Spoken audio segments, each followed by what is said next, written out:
Which did we like better, Wicked or Wicked for Good? Stick around and find out.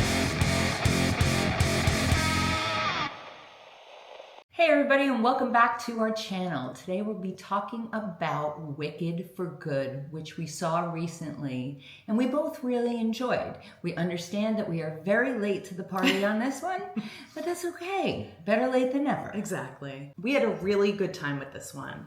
It didn't top the original like we'd hoped, and we'll get into that later, but it delivered a very satisfying conclusion to the story. One of the reasons that we did enjoy it so much is because once again, we got to see this with our mom. Yes. And believe it or not, our dad came too. We're not going to talk about his opinion though.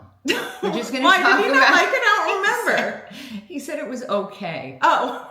So, okay. I guess we are talking about it, but anyway, forget that. Our mother absolutely loved it. She loved it just as much as the original. Yes. The first thing that I'd like to say in comparison, and I hate to do a comparison, but that's right. how I went in, is the first Wicked had better songs, in my opinion. I agree. There were a couple of standout songs in this one, but I don't know, it was just Cynthia Erivo with her showstopper number in the first, like how do you top that? Yeah, there's no topping Defying Gravity. It was the best song, plus Popular is wonderful too. They were just so iconic. And these songs, although they were beautiful and I loved the harmonies, I actually felt like I enjoyed the harmonies a lot more in this one. I didn't walk away singing things or like looking up some of the songs again like I did with Defying Gravity. Yeah. I mean, you walk out of that movie singing Defying Gravity and Popular. That's it. One of the things we did walk away doing was quoting the little photo op area. Oh! Check this out. Goo. For good. Where's the good? It's supposed to be a D. For goo. For goo. They lost a day somewhere. Yeah. What this sequel did really well was expand the world. You get to see Oz from different angles that you didn't get to see the first time. Yes. And I thought the performances across the board were phenomenal. And seeing Elphaba and Glinda together again was just so exciting. I love their relationship on screen and off screen.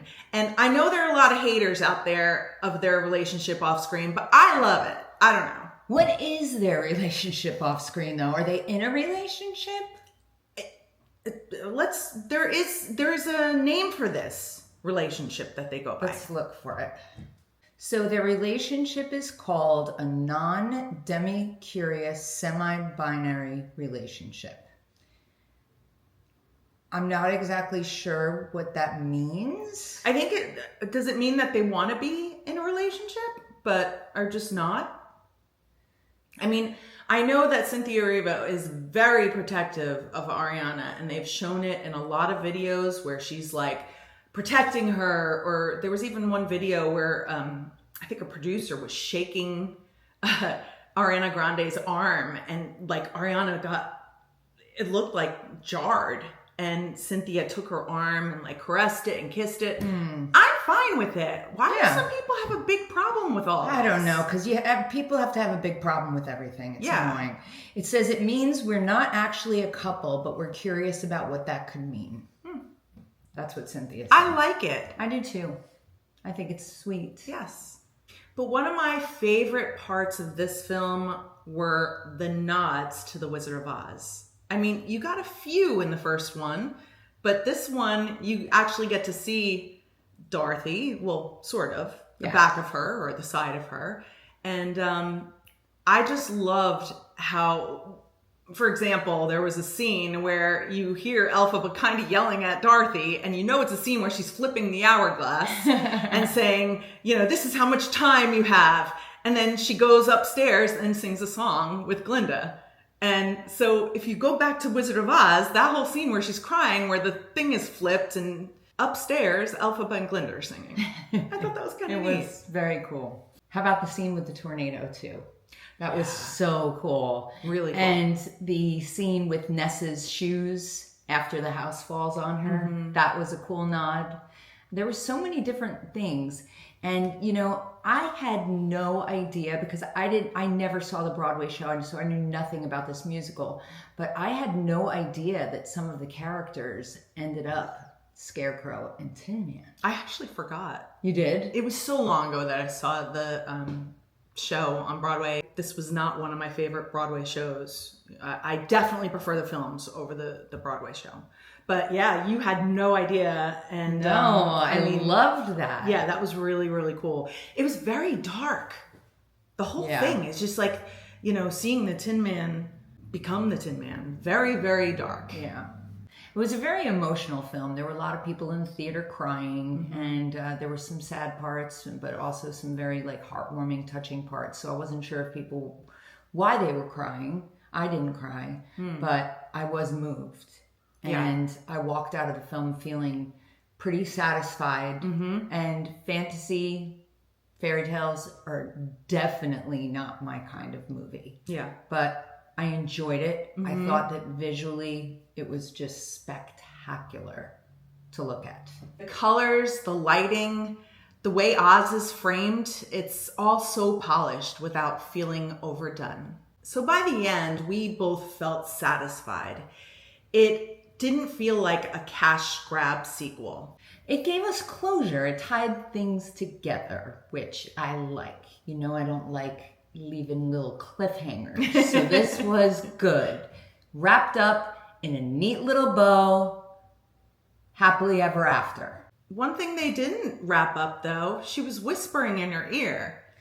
Oh. What do you think she whispered? Ooh, that's a good one. But it had to have been after Elphaba left. Not after, before. Like it was a memory. Oh. So, because, I mean, do you think that Glinda thinks that Elphaba was gone? Because, I mean, she was crying, but I don't know. The book kind of opened up. Like, do you think she thinks she's gone?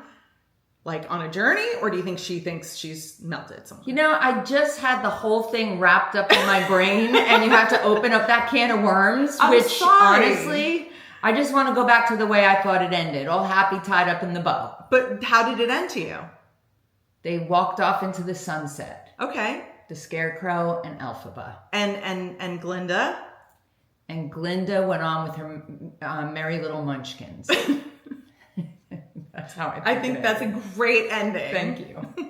At the end of the day, it didn't top the original for us, but it had a strong finish, solid performances, visually spectacular, and all in all, a really nice film. Have you seen Wicked for Good? What are your thoughts? Please let us know in the comments.